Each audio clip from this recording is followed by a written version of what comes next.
میرے ساتھ بہت سارے لوگ نا تصویریں کھنچواتے ہیں، حالانکہ میں زیادہ قائل نہیں فوٹو کا، شاید آج تک میں نے ڈیمانڈ نہیں کی کہ میری فوٹو کھینچو، اور ہو سکتا ہے مطلب یہ کنفرم نہیں، لیکن میری دانش بینش میں ایسا نہیں کہ میں نے کبھی اپنے ہاتھ سے فوٹو بھی کھینچی، مزاج نہیں، طبیعت نہیں، دلچسپی نہیں۔ لیکن میرے گاؤں کا ایک موچی ہے، جوتے گانٹتا ہے، اس شخص نے 4 بیٹیاں بیائی ہیں جوتے گانٹ کے، اور میرے ابا جی بتایا کرتے تھے کہ جن دنوں نا ڈھیلا چونی جوتا گانٹنا، اب تو جوتے کوئی گنڈواتا ہی نہیں، اب تو گانٹنے کا رواج ہی نہیں، اب تو بچے نئے ہی لیتے ہیں۔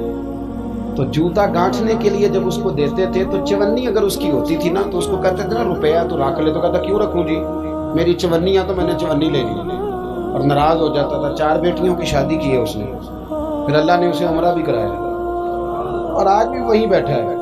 تو میں جب گاؤں جاتا تو میں کہتا ہوں چاچا میں تیرے ساتھ تصویر کھنچوانی ہے، تو مجھے کہتے ہیں پتر میرا تو منہ بھی نہیں تو پیا میرے ساتھ فوٹو۔ تو میں کہتا ہوں یار تو ایک انسان ہے، تو ایک مثال ہے، جس بندے نے ہاتھ پھیلانے سے نفرت کی ہو، اب تو چندہ ہی چندہ رہ گیا، چندہ ہی چندہ، اس کے علاوہ اللہ معاف کرے کوئی دوسری شے۔ میں گلاسکو میں تھا تو مجھے ایک صاحب کہنے لگے آپ نے کوئی اعلان چلان نہیں کرنا، مدرسہ نہیں ہے؟ میں نے کہا مدرسے بڑے ہیں پر اللہ کا فضل ہے، کیونکہ وہ نبی کریم کے نام کے ہیں تو ہمیں کبھی کمی کوئی نہیں آئی، کبھی نہیں کمزوری آئی، رونے کا مزاج بھی نہیں، وہ چل رہا ہے مدرسہ۔ تو میں نے کہا آپ کیا سمجھتے ہیں جو یہاں آیا ہے وہ چندے لے نہیں آیا ہے؟ کیا مزاج آپ لوگوں نے بنا لیا، اس سے نکلیں۔ وہ بھی کوئی قومیں ہوتی ہیں جو ہر وقت ہاتھ پھیلا کے رکھتی ہیں۔ قرآن مجید نے صحابہ کی تعریف کی، لا یسألون الناس الحافا، وہ لپٹ لپٹ کر سوال نہیں کرتے۔ یہ اصحاب صفا کی بات کی قرآن پاک نے، لپٹ لپٹ کر سوال، خبردار تھوڑے پہ گزارا کرنا سیکھو، عزت کی زندگی جیو گے۔ اور نوجوان بالخصوص یاد رکھیں، اگر وقار سے جینا ہے، سر اٹھا کے جینا ہے اور مطمئن زندگی گزارنی ہے تو پھر اس بات پہ راضی ہو جاؤ جو اللہ نے ہمیں عطا کیا۔ پھر تیرا 5 مرلے کا مکان، اگر تو نے فراڈ کا مکان خریدا ہے نا 6 کنال کا، تو اس سے تیرا 5 مرلے کا وقار والا گھر بڑا شاندار۔ عزت کے ساتھ اگر جینا چاہتے ہو، آتم تائی سے کسی نے کہا تھا کبھی تو نے اپنے سے بڑا سخی بھی دیکھا ہے؟ آتم تائی کا نام ہے نا آج تک سخاوت کا، اپنے سے بڑا سخی بھی دیکھا ہے؟ اس نے کہا دیکھا ہے۔ کون سا؟ کہنے لگا میں نے ایک دفعہ اپنے سارے شہر کی دعوت پکائی تو میں چہرے پہ نقاب اوڑھ کے نکلا کہ پتہ کروں کوئی آدمی رہ تو نہیں گیا۔ تو جب میں جنگل میں گیا تو میں نے ایک بابے کو لکڑیاں کاٹتے دیکھا۔ سب لوگ اس زمانے کے جتنے پڑھے لکھے شعراء ادیب سب میں نے بلائے، بابا لکڑیاں کاٹ رہا تھا۔ توجہ ہے میری بات پر؟ کہتے میں اس کے قریب گیا، چہرے پہ نقاب تھا، میں نے کہا بابا جی آپ کو نہیں پتا آج آتم تائی کی دعوت ہے؟ کہنے لگا بیٹے پتہ ہے۔ تو میں نے کہا جانا نہیں؟ کہتے بابے نے عجیب جواب دیا، کہنے لگا مجھے نا اپنے ہاتھوں کی کمائی کا چسکا لگ گیا۔ کس کا چسکا؟ ہاں آج کل چسکا یہ ہے کہ کسی کو پارٹی کیسے ڈالنی ہے، کیسے مفت کی روٹی کھانی ہے۔ کس کا چسکا لگ گیا؟ اپنے ہاتھوں کی۔ بولیے۔ میرے نا مدرسے میں ایک لائق بچہ پڑھتا ہے، مالدار گھرانے کا تھا، تو تھوڑی سی نا آپ کو پتہ ہے دوران طالب علمی ہمیں بھی بڑے بہانے آتے تھے تو یہ چیزیں یاد آتی ہیں، تو تھوڑا آگے پیچھے ہوتا تھا۔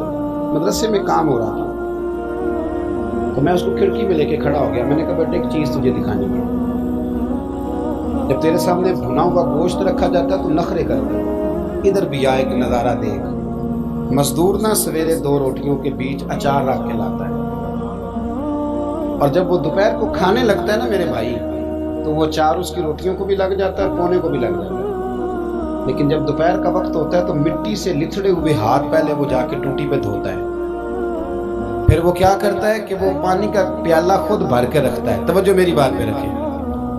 پھر وہ زمین پہ بیٹھتا ہے اور جب وہ پونا کھولتا ہے نا، کبھی اسے کھاتے ہوئے دیکھو، یوں محسوس ہوتا ہے کہ دنیا کی ساری نعمتیں اس کے سامنے پڑی ہوئی، اور ٹیبل پر بیٹھ کر 22,000 کی روٹی کھانے والے اتنا شکر ادا نہیں کرتے جتنا وہ بندہ شکریہ ادا کرے۔ یا اللہ تیرا شکر ہے، یا اللہ تیرا شکر ہے۔ اور ان کو لفظ نہیں سیدھے پڑھنے آتے، ویسے بھی لفظ تاثیر سے بنتے ہیں تلفظ سے نہیں۔ اہل دل آج بھی ہیں اہل زبان سے آگے. صحیح تلفظ نہیں ادا کرنا آتا، لیکن جب وہ ہاتھ باندھ کے کہتے ہیں نا یا اللہ تیرا شکر ہے، تو یوں محسوس ہوتا ہے کہ روٹی تو اس بندے نے کھائی ہے. کھانا تو، ورنہ شادی کے موقع پر اتنا کھایا نہیں جاتا جتنا تباہ کیا جاتا ہے، کیونکہ مفت کا ہوتا ہے نا، مفت کا. تو یاد رکھیں محنت کی کمائی ایک حسن ہے، ایک وقار ہے. وہ جو بندہ 50 لاکھ روپیہ مہینے کا یا سال کا کماتا ہے وہ تو دیکھتا بھی نہیں بیچارہ پیسوں کو. وہ بینک میں آئے اور بینک سے ہی ساری زندگی اپنی دولت دیکھ سکتا، لیکن جو 600 روپیہ دیہاڑی لیتا ہے نا، اس کو جب شام کو ملتی ہے تو 3 دفعہ ہاتھ صاف کرتا ہے اور 3 دفعہ بسم اللہ شریف پڑھتا ہے اور پھر وہ جیب میں ڈالتا ہے. پھر وہ حساب کرتا ہے کہ 50 کہاں لگانے ہیں، 60 کہاں. تو خودداری سے جیو، باوقار رہو، باعزت رہو. حاتم طائی کہتے ہیں مجھے کہنے لگا کہ مجھے ہاتھوں کی کمائی کا چسکا لگ گیا ہے، اب مفت کے دسترخوان پر مجھے مزہ نہیں آتا. تو کہتے ہیں میں تو بس اس کا فدائی ہو گیا. جب میں واپس آنے لگا تو اس نے مجھے آواز دی.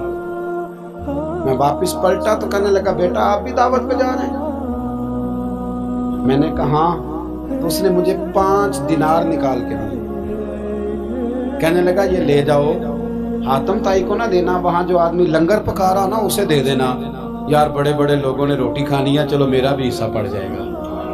تو حاتم طائی کہتے ہیں میں گھوڑے سے گر گیا، چہرے سے کپڑا اٹھایا اور میں نے کہا بابا میرے سینے سے لگ، میں تو امیر ہو کے سخی ہوں نا، تو غریب ہو کے بڑا سخی ہے. آج سمجھ آئی ہے تیری سخاوت کی. پڑھیے نا حدیث پاک. حضرت انس بن مالک کہتے ہیں ایک شخص نے آ کے کہا یا رسول اللہ کچھ دیجئے. حضور مجھے کچھ بولیے. اور میرے محبوب کا دروازہ وہ ہے کہ جہاں سے کبھی کوئی خالی گیا ہی نہیں. حضور کچھ دیجئے. تو نبی کریم علیہ السلام نے آج الگ بات کر دی، فرمایا تیرے پاس کچھ بھی نہیں؟ اس نے کہا حضور میرے گھر میں ایک پیالہ ہے اور ایک کمبل ہے اوڑھنے کا. اتنا غریب کو بندہ اس وقت بیٹھے محفل میں جس کے گھر میں ایک ہی پیالہ ہو. جو چپ ہے ان کے بارے میں کیا نظریہ اختیار کرو. کوئی ایسا غریب جس کے گھر میں ایک ہی پیالہ ہو، صرف ایک ہی کمبل ہو، لیکن یہاں بیٹھے میرے سمیت ہر تیسرے بندے کو آپ پوچھ لیں کہ حالات کیا ہیں تو کہے گا دعا کرو. بڑی مشکل ہے. اتنا غریب کوئی بندہ موجود، لیکن آپ کسی کو پوچھ لیں وہ کہے گا جی بس دعا کریں. کوئی ایسا پیر مل جائے جو مجھے اللہ دین کا چراغ دے دے تاکہ نوٹ کسی طریقے آ جائے. اور وہ نعت خاں جو کہتا ہے کہ کون دیتا ہے دینے کو منہ چاہیے، دینے والا ہے سچا، وہ بھی کہتا ہے پہلے 25,000 دو. کوئی تو سٹیج پہ تو کہہ رہا تھا حضور دیتے ہیں، اور یہاں جب تک تیرے اکاؤنٹ میں نہ جائیں تیرا کام ہی نہیں چلتا. عجیب تماشا ہے. ایک صاحب نے بڑی دور سے مجھے فون کیا، کہنے لگے ٹائم دے دیں. میں نے کہا جی میں آ جاؤں گا، فارغ ہوتا ہوں تو آ جایا کرتا ہوں، مسئلہ نہیں ہے، ہم اتنے بڑے لوگ ہی نہیں، آ جائیں گے. کہنے لگا جی آپ بتائیں، مطلب اکاؤنٹ نمبر دے دیں. میں نے کہا یار آپ نے غلط جگہ فون کر لیا، میں نے تو بتایا کہ وہ تو بڑے لوگ ہوتے ہیں، تو ہمیں پتہ ہے اپنی حیثیت کا، انشاءاللہ حاضر ہو جائیں گے، آپ سے بات ہوگی. کہنے لگے نہیں آپ کو تو کچھ بتانا ہی پڑے گا، کچھ بتائیں کچھ بتائیں. میں نے کہا کچھ بھی نہیں، میں انشاءاللہ حاضر ہوں گا. اللہ نے مجھے توفیق دی ہے، میں شام کو بڑی زبردست کھانا اپنے بچوں میں اچھا بیٹھ کے کھاتا ہوں. ایک گاڑی ہے جس پہ سفر کرتا ہوں، اگرچہ مکان میرا 2 کمروں کا ہے، اور کبھی اللہ تعالیٰ نے میرے دل میں یہ تمنا پیدا نہیں کی کہ کوئی بہت بڑا ہو تو گزارا صحیح ہے. میں بڑی اطمینان بخش زندگی گزارتا ہوں، تو میں آ جاؤں گا. کہنے لگے نہیں تہاڈی مہربانی کچھ دسو. میں کہا 3 کروڑ روپیہ دے جاؤ. کتنا جی؟ اللہ جانتا ہے ہنسانے کے لیے بات نہیں کر رہا، اور مسجد میں اونچا ہنسے بھی نہ. کتنے دیں؟ جی یہ تو آپ نے کیا کہہ دیا. میں نے کہا یار اگر میں نے اپنے لفظ ہی بیچنے ہیں تو اب میں 25-40 ہزار میں بک جاؤں. میں تو سمجھتا ہوں کہ نبی پاک کا فرمان بڑا قیمتی ہے، تو ریٹ لگاؤں تو میری حیثیت یہ ہو کہ 40,000 روپیہ. اگر میں نے بکنا ہی ہے تو کوئی ریٹ تو لوں نا. اور ویسے بھی میں تو سمجھتا ہوں کہ میں بڑا انمول ہوں، اس لیے کہ میں رسول اللہ کے دین کا نہیں کرتا. اور یہ غلطی ان کی نہیں جو بیچتے ہیں، غلطی ان کی ہے جو خریدتے ہیں. آپ لوگوں نے مارکیٹیں بنائی ہیں، آپ مارکیٹیں نہ بناتے تو کبھی مارکیٹوں میں اس طرح کی چیزیں بکنے کہ ہم نے ظلم کیا ہے، ہم نے زیادتی کی، ہم نے یہ ماحول بنایا ہے. بہرحال بات دور نہ نکل جائے گا، واپس آتا ہوں. نبی کریم صلی اللہ علیہ وسلم نے فرمایا تیرے پاس کچھ نہیں، ایک کمبل ہے اور ایک. حضور نے فرمایا لے کے آ. یہ سرکار کا فرمان سیاستہ سے عرض کر رہا ہوں۔ اگرچہ امام جلال الدین سیوطی نے تفسیر در منصور میں تفصیل کے ساتھ اس روایت کو کئی طرق سے بیان کہا، ایک کمبل، یارو سوچو ایک کمبل جس بندے کے پاس ہو، ایک پیالہ، اس سے بھی کوئی غریب ہوگا۔ حضور نے منگا لیا اور بولی لگا دی، کون خریدے گا؟ ایک شخص نے کہا 1 دینار، ایک نے کہا 2، حضور نے 2 دینار میں بیچ دیا۔ وہ بولا نہیں کہ حضور 2 ہی تو چیزیں تھی، وہ بھی بیچ دی آپ نے۔ اللہ کے رسول نے فرمایا 1 دینار کا کھانا لے جاؤ اور 1 دینار کا کلاڑا خرید کے لاؤ۔ وہ لائے۔ حضرت انس کہتے ہیں بندہ بڑے نصیبوں والا تھا۔ وہ جب کلاڑا خرید کے لایا تو اس میں دستہ میرے نبی نے دستے مبارک سے لگایا، حضور نے دستہ لگایا اور فرمایا یہ لے جنگل میں جا۔ مسلمانوں، یہ میرے رسول اللہ کی تعلیم ہے۔ نوجوانوں غور کرو، اگر معاشرے کو سنوارنا ہے تو اس چیز پر محنت کرو۔ فرمایا یہ کلاڑا پکڑ، رسی پکڑ، جنگل میں جا، لکڑیاں کاٹ کے لا، کھا بھی اور کھلا بھی، پہن بھی اور پہنا بھی، جا۔ حضور نے فرمایا 15 دن مجھے نظر نہ آنا، جا کام کر، جا کے محنت کرنا ہے، اسلام کا شیوا ہے۔ آج پوری دنیا میں ہمارا کشکول مشہور ہے، دھوکہ معروف ہے۔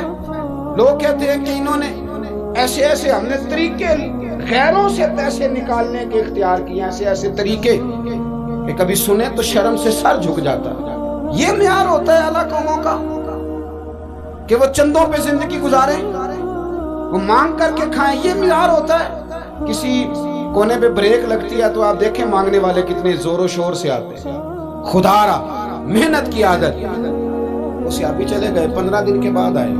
یہ لفظ امام سیوطی نے لکھے، 15 دنوں کے بعد آئے تو حضور نے فرمایا تیرا حال کیا ہے؟ حضرت انس کہتے ہیں مجھے بھی تجسس تھا کہ پتہ تو چلے۔ تو وہ مسکرائے، عرض کرنے لگے یا رسول اللہ پہلے 1 پیالہ تھا، اب سارے گھر کے برتن بن گئے۔ یا رسول اللہ برکت آپ کی ہے، پہلے 1 کمبل تھا، اب سارے گھر کے بستر بن گئے۔ اور امام سیوطی کہتے ہیں انہوں نے جیب میں ہاتھ ڈالا تو 10 دینار نکالے، عرض کی حضور رکھ لے، میں اصحاب صفا کے لنگر میں حصہ ڈالنے آیا، یہ قبول کر لے مجھ سے۔ مہربانی فرمائیں، مہربانی، خودداری سے جیے اور تھوڑے پہ گزارا کریں۔